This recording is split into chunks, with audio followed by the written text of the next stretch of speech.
Hello, I'm Valentina and I'm with one guest, our panelist.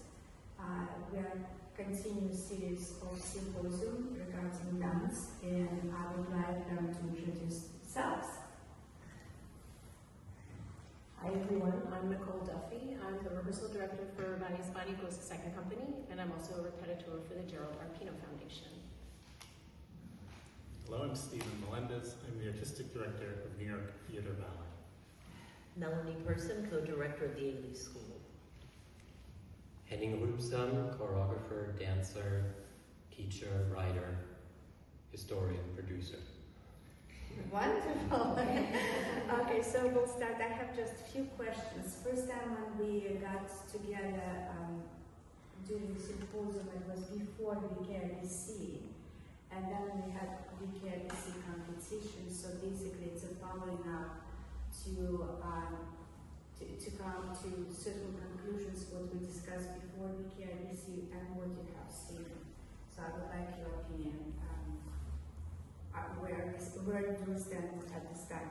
So after observing a range of international dancers doing VKIBC, what are your thoughts about, globally, I would say, about different schools and different teachers? What have you seen compared to what we discussed before VKIBC? What actually you have seen?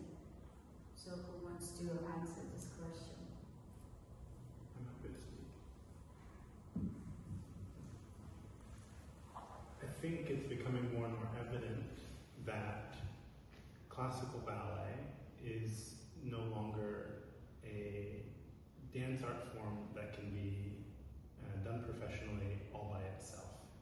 I think that more and more dancers are training in multiple styles of dance, and companies are asking for dancers who are capable of dancing multiple styles of dance. And one of the things that I think was really clear at the VKIBC this year was the level of talent that classically trained dancers have in contemporary dance. And often that level wasn't even. So we had really, really great contemporary dancers that didn't look so good in the classical rounds, and we had really great classical dancers that didn't look so great in the contemporary rounds. And what was interesting to me was that both of these cases, surely the dancers felt that they were stronger in one or the other, but in both cases they chose to compete in a competition that has your name on it, that says ballet competition, which says a little bit about their mentality, that they think that being great at contemporary means that they should be in a ballet competition. And ballet dancers who maybe don't feel so confident in contemporary but know that that's being judged also feel capable in a ballet competition. I don't know what that means as a prescription for the future, but I think that that's a change or a departure from the way the classical dance was for a long time. That's my impression.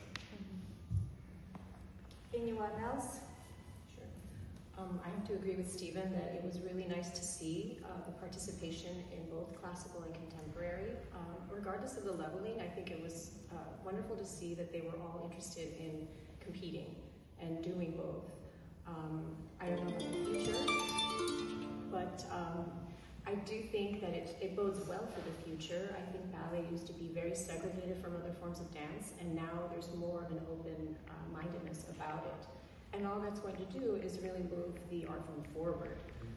Just to remain in our silos is just not working. This was something that Robert Joffrey had this sort of vision in the 1950s and 60s. So it's nice to see that come to fruition in some way, in a general way, that internationally, there's a competition that's international and that people are finding value in